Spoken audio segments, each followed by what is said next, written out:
Hello and welcome to How to Start Up, a podcast for anyone starting a company.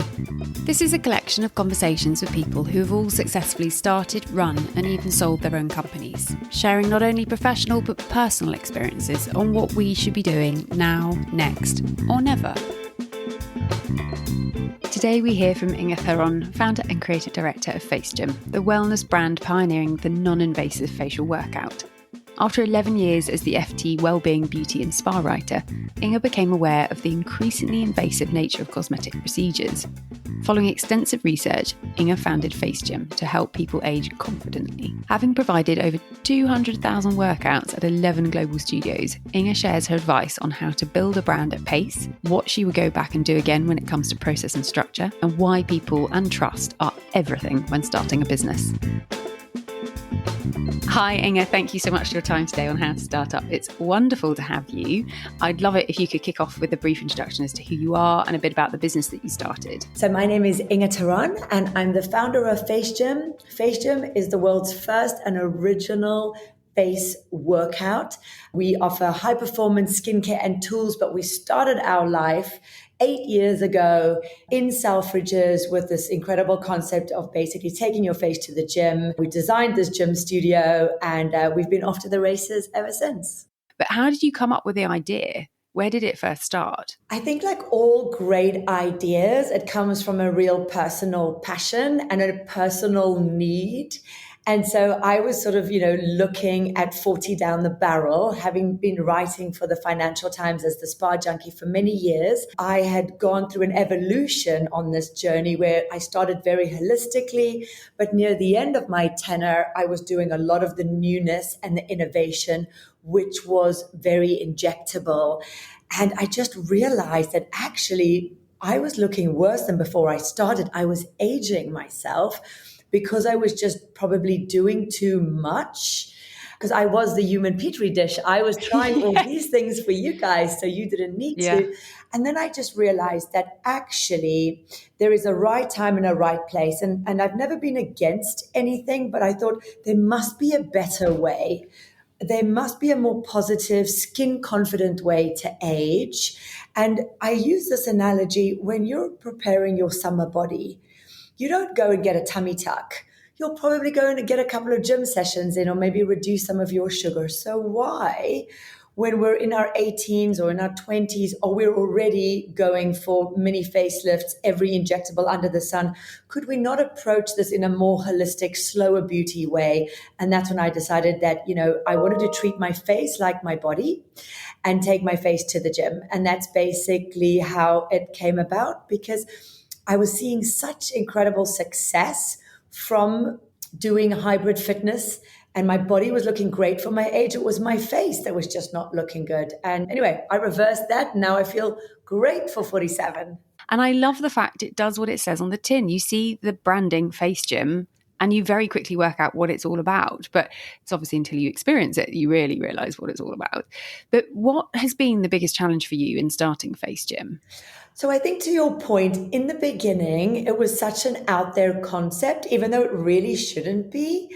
But I realized very quickly that nobody had any idea about the facial muscles on their face. They could recall probably 6 or 7 in their body, because just like you just said, a lot of people have been exercising for years. It's a well-trodden path, warm up, cardio, sculpting, cool down. That's what you do. But you ask one person, I might even ask you, do you know one muscle in your face by name? No. None. Exactly. So I realized that there was, we were so topically led on our face for the last 50 odd years, or even maybe 100 years. We've been told about skincare products. So we can tell you about vitamin C's and retinol, but no one ever thought a little bit deeper. So for me, I was an uphill struggle convincing my community and the consumer that actually you've got 40 something muscles in your face. Here are a couple of names. And if you treat your facial muscles like your body muscles, you will see that same benefit, that toned, tight, lifted and taut skin.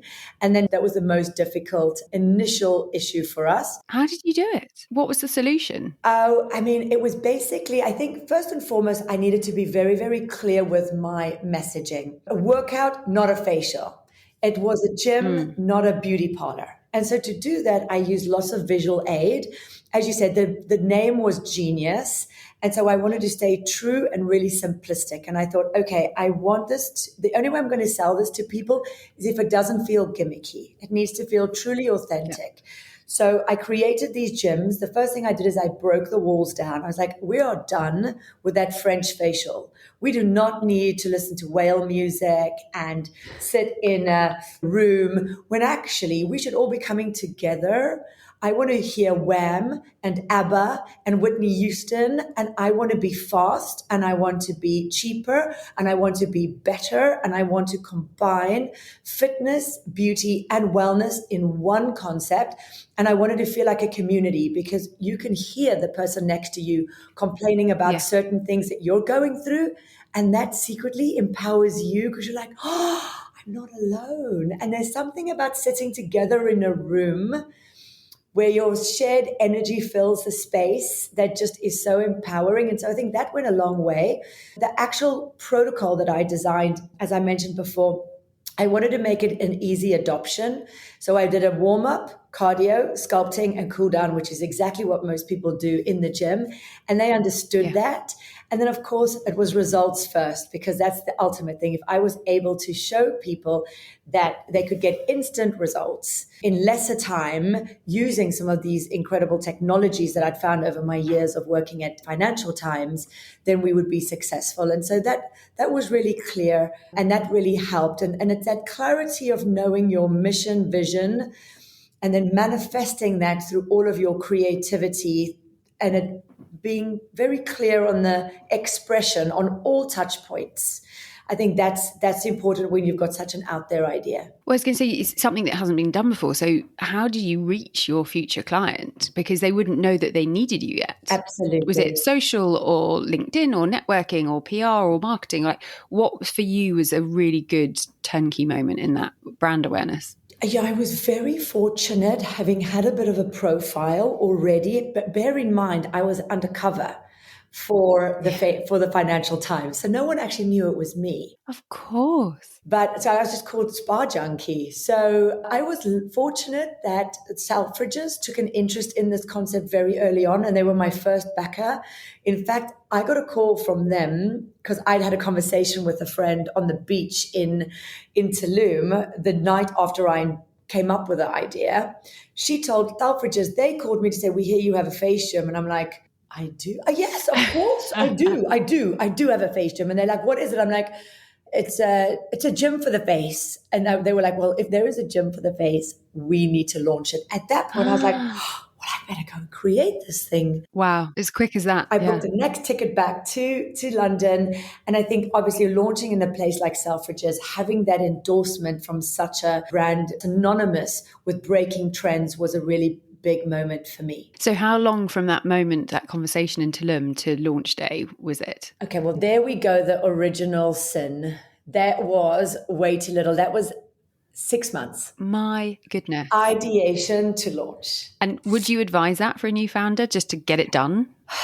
You know what? I think back at it so often because it proved my concept and we were off to the races. But once that train leaves the station, it's very difficult to reverse engineer your lack of planning and the culture setting and the way you want to work, because it's you start in chaos. Yeah. It's taken me many, many years and private equity backing to actually stabilize, because when I launched, I didn't even think I needed a telephone. I didn't have a manager because I was a creative. We create concepts and then we hand them over to people to operate. So all of a sudden, I'm in Selfridges. We work from 8 a.m. till 11 p.m. at night. Someone needs to open this thing. And I had no idea what operations really meant.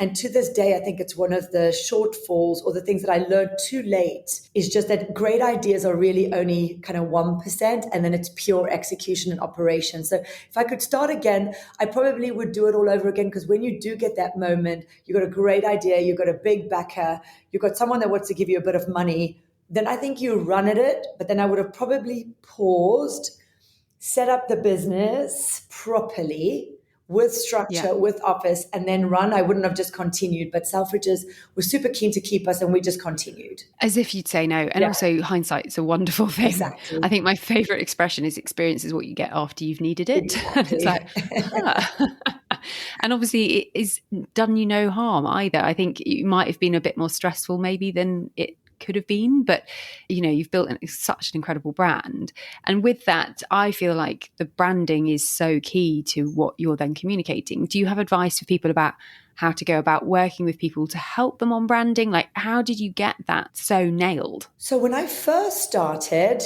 I was pregnant. And so everything with girls, so everything was very florally, like it was all woody, New York. And then I had the incredible good fortune of meeting an amazing man called Alistair Willis, who's today the creative director at Adidas. But he was my co-creative director, and he went, "You are onto something. That name is so genius. Will you let me help you to turn this into a global brand?" And I was like, okay, but I think it's perfect the way it is. It's all woody and natural and green plants. And he was like, it's not a global brand. So he took it away with a very, very talented agency called Made Thought. And they came back. I was yellow. The logo was yellow. And they came back and the logo was stacked and it was red. And I cried. I remember sobbing, saying I lost my voice. I couldn't see myself here anymore. I loved him. I hated him in equal measure. But gradually I realized that actually these people have built brands like this before. And today I can only thank them and the fact that I sort of allowed other people's vision for that moment, because they really truly created this very high energy, unapologetic brand. So yeah, it's like sometimes you see it, but you should, when you do have someone of that ilk come in with some advice for you, it's been very, very beneficial for me to use it. Yeah. It's worth listening to. And was it your gut feeling, even though you saw it and it's like, it's red, that's not me? Is there something in your gut that told you we have to go for this? Yes, it was just so strong. I think it took me some time, but he was like, you do not want to be just another brand. You have to be a standout brand and you have to take risks. And so in the beginning, as a founder, you want to hold it so close to you. You don't want to share it like your baby. But if you allow and trust other people and then obviously take risks, you can always fall back. But, on this occasion, I'm super happy that I didn't, because it set the course for us. My first studio was not nearly as cool. Once, I started working with Alistair and he really got the vision. I knew I wanted to be very sustainable in my execution. So we went to Chobani yogurt pots and we made all our fixtures out of Chobani yogurt pots. We took tires, which looked like yoga mats, old recycled tires. So 70% of our stores were made out of post-consumer waste. But we just built it in a way that felt so authentic. And I think that's the key to your point. When you go in and you're like, oh my God, I totally get this now. There is a trainer manipulating my muscles in a way that I understand. I'm in a gym. It feels like a gym. There's even like a big training cage. It all goes to help land the idea, which is sometimes the most difficult thing when you're trying to create something that doesn't exist. And going back to trust, I think that for me has been such an important part. I'm only 2.5 years in. And for me, trusting the team, trusting the experts around me, knowing who to listen to for advice, not always getting it right. But how have you learned that gut feeling, that trust element within your business? With great difficulty. Trust is it's the most difficult thing to do. But you have to make those decisions early on. And you have to decide, is this going to be a business that I take my time with? That I'm in this for 10 years. I normally tell everybody, if you're going to create a business, you're in it for a minimum of 10 years. If you want to accelerate that, then you need to give some of your business away. You have to incentivize some experts. So find the people that you really believe have had the experience that can accelerate your growth. Then give them a piece of your business so that you know that you're totally aligned with your ambitions. And then make sure that you let them go and be free, which is the most difficult thing to do. But once you've brought them on board, you've got to trust. Otherwise, just decide not to. Build it yourself. Have a smaller business, but a bigger piece of a smaller business, or have a smaller part of a giant business. There's no right or wrong way. And there's also sometimes it's different moments of a business's life where you want to bring in that talent, or where you feel like you've still got this. Well, how have you found people to advise you? Because you obviously are very well connected. You've been in the industry not a long time, but a properly professional time. Did you know instinctively who to go to put your hand up and say help? Or did they come to you? Like, what advice would you give for a founder seeking advice? Do you know, I've been very fortunate that I manifest very, very strongly, in the sense that I'm like, this is what I want to do. Even with newspaper, I was like, I want to get into wellness. How can I get into wellness? I need a column. I'm like, how am I going to get a column? And in the FD. What do I even know? And I was like, I'm going to get a column. I think my first moment, I asked a friend who was working for the Daily Mail. They were like, no, we don't need a wellness column. But I kept on believing. And then literally I got a call from Gillian De Bono 3 months later going, I heard you're traveling the world. I'd like you to write me a column. It's literally like that. Then so you set your intention of recognizing what I want. I set my intention, and then I focus on it every single day until I make it happen. And I call around, and I go on LinkedIn, and I ask friends, and I go on IG. I mean, even today, I go on Instagram and I'll go, hi, it's Inga. And 9 out of 10 times, no one responds. But I still do that. So if I can do that, and I'm sort of seen as like someone who's already established as a success, don't be nervous, because sometimes people like me will go right back and go, hey, yes, cool. I'd love to collaborate. This sounds interesting. So you've just got to be quite fearless, and you've got to take risks and knock on every door and leave no stone unturned. Yeah. And that obviously takes a lot of time and energy. And it's something that I found sometimes you are going to have a bad day. And it dawned on me, I think in my first year, it's like, just because it's a job I've created for myself doesn't mean it's going to be perfect. And how do you protect your energy? How do you protect your enthusiasm? How do you keep inspired? It's one of the most difficult things. Again, I talk about this lifespan of a company. In the beginning, you're so excited. It's difficult, but you've got adrenaline. Slightly deluded as well, I think.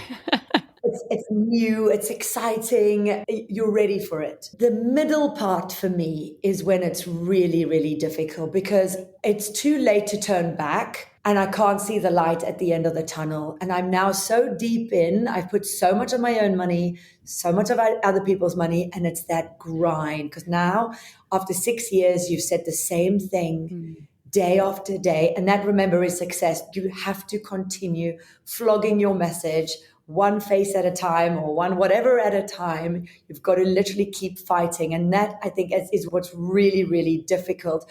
But I keep telling myself, like, I went off to Singapore last week. I was like, I'm one launch away from being $1 billion company. And that's the truth. Like, I could find something that basically is sold every 30 seconds and I'm done. And that's the belief that I keep transmitting to my team, that we just need one hero SKU. That's all. And I'm only one meeting away from feeling in a good mood. I'm only one meeting away from finding a new invention. I'm just one launch away from selling my company for everything I believe it's worth. So just keep going, because you don't know when that might just be today. Today might be that day that I run into that person. And so that's the kind of way I keep myself motivated. I love that, because you just never know what's around the corner. That's the joy of being self-employed, because there are some big surprises. 99% of them are always positive. So that's exciting. Yeah. And given you started as a service-based business and are now also a product business, how did you make that transition? And what's your advice for somebody who's thinking between service-based or product-based? Well, I think it's not really a choice you make. Your brand really, for me, it wasn't a choice. We had to land the brand in the service expression. And I believe that if I'd launched with FACEGYM, the skincare, it wouldn't have been so successful. That real breakthrough innovation moment for us was creating these environments, this experience, which was pan-age. It was super cool for the young and super cool for the old. And then families were coming together. And really, as I said before, landing that idea was super important to us. One thing I've learned, however, when you do pivot, which was natural for us, is that the customer wants to know you for one thing. And once they've made up their mind about you, that's what you are. And it is extraordinarily difficult to have them believe that you can be really good at other things too. So I think for us, being so successful at studio was both amazing, but also really difficult for us to continue our growth. But during lockdown, when we closed our studios, it was the most difficult but most phenomenal and pivotal moment of the business. We realized we've had hundreds and hundreds of thousands of faces in our hands. We own the client, we own the customer, we own the relationship. We own that never-ending dialogue with the customer, which is so rare, because if you're on a Sephora shelf, you don't know me. I know you. I know what you had for breakfast. I know what's going on with your life, because I'm your facial personal trainer. We share everything together. Your face is in my hands, and I've got faces from around the world. And that data that I can get from real conversations in our studios, if you feed that upstream to MPD, then all of a sudden I'm creating products that my customers really want, which is half the battle. And then again, it's a much less expensive way to acquire customers is through these studios. So I think for us, with the studios closed, we started having these digital conversations because the brand was exploding. And we realized actually there is a demand for skincare. We think we can do it better than a lot of people out there. And so we started doing that. We launched a year ago, and I'm very fortunate to say that today, I think we're actually at 50% of our revenue is now generated from skincare, but it's been incredibly challenging. And it's been the moment of probably the biggest self-doubt that I've had in the process, because when you're so crystal clear of who you are, take your face to the gym, and then all of a sudden you have to transition your language, your approach, and you've got to be skincare first. It's a new business. So I think you should really tread very, very carefully. The percentage of businesses that manage to pivot from studio to skincare is very few. I'll give you an example, even like, some of the tool brands like a Foreo, which for me, Foreo is going into skincare. There is just no way I'll buy a Foreo skincare. I don't care what they've got in it, because Foreo for me is that face wash, or maybe a toothbrush, or maybe I'll buy like a sex toy from them, but I would never want to buy skincare. So that's because I'm so geared that Foreo is a really great tool brand. They've done so well on one area. Could they possibly do another? Yeah. Exactly. And there's very few success stories. I think Dry Bar was one of the last ones that managed to do it relatively well. But still, I think that when you have a really great service model, like a Dry Bar, like a FACEGYM, it is challenging. But obviously, if you want to scale, you've got to try that. And I think you just really have to lock in on your reason for being. And I felt like we had an authentic, real reason for creating these products. And I wanted to make sure that in all my storytelling and creation that we were doing it differently, because the world doesn't need another face cream. So that reason for being needs to be in the forefront of your mind all the time. Just because you're vegan or you've got beautiful packaging, that's not enough. You have to truly have a different methodology and believe deeply of your conviction that you think you can actually treat the skin in a different way. So I think if you look at some of the products that I've brought first to market, you'll see my conviction coming through. I can do it better, faster, cheaper. And that's why I think we're prevailing. I think, congratulations, that is an incredible success. But also the fact that a lot of people have said that you've just got to be so almost blinkered in your vision of determined what you're doing is the right thing to do for your clients. So when you hit those roadblocks and those challenges, that conviction keeps you going. And that's obviously feeds into the energy part as well. One question I had, and this is a question from the Dinosaur Designs Australian jewelry brand, they wanted to ask our next guest. Given that you have scaled very successfully, a lot of people are now within your business and you have that weight of responsibility of looking after your community within your business, both clients and employees. How do you keep your community engaged? You have to accept that businesses go through stages. And in the beginning, you're nothing. Then you become cool. And then if you're super lucky like we have, you get all this organic celebrity support. Like there hasn't been a celebrity that hasn't come on, and we don't pay anybody. But then when you're like 6, 7 years old, you're not new anymore. Everyone now wants to be paid. You might have pivoted. When I tell this story, I first wanted to be the Soul Cycle of beauty. Then I wanted to be the Drunk Elephant of beauty. Then I wanted to be the Peloton of beauty. And it's taken me 7 years to figure out, actually, I should just be FaceGym. of beauty. That's what I am, and I'm unique.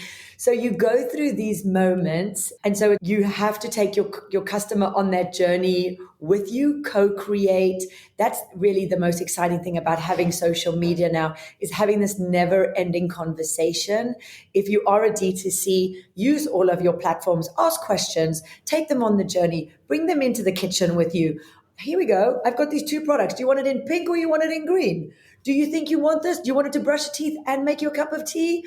Do you think you need hair or do you think you need this? Like, ask the question, bring them on the journey, call them in to come into your office, make them your focus group. And that creates this groundswell of a die-hard fan and community that feel like they made the brand with you. And then that's the kind of grassroots Kickstarter, fire starters that you need that can really, catapult your business and make you catch fire. Amazing. Thank you. And one last question. Any last golden nugget piece of advice you'd like to offer a new founder thinking about starting a business? As I said, I think the key thing for me is operations. I would really think about team and culture. I found out really quite late in the day, like quite a lot of us founders, where we think we know everything. I had the idea. I know how to do this. You can do nothing without a great team. Yeah. You are nothing without the people that you inspire. And then when you don't inspire them, it won't work. So you have to, from the get-go, understand what type of leader you want to be, what culture you want to set, how you're going to deal with the tough times. Put your mission statements on the wall so that when you are feeling an absolute emotional super bitch wreck, that you reminded yourself that when this moment was going to happen, which it will, this is how you were going to handle it, because you've set yourself up. You know how to fail. You know when you fail that these are the steps you take. This is the person you speak to. This is how you're going to deal with failure, so that you prepare yourself, because fundamentally you, like I said, the culture in your business creates the team, and you're nothing without a great team. And I learned that really the hard way. Yeah. Incredible. Thank you so much, Inga. This has been brilliant and so inspiring. And I woke up this morning thinking I should have gone on a run. I should have got up earlier. And then this conversation has just boosted me back into my day. So thank you so much. Great. Remember, one conversation away from being in a good mood. Yeah. Brilliant. And huge congratulations again. I'm so impressed with everything you've done, and you deserve every success. Thank you. If you'd like to contact Inga, you can find all of her details in the show notes, along with a recap of the advice that she has shared. Thank you for listening to How to Start Up. I hope these conversations offer you some confidence, encouragement, and reassurance that you're on the right track.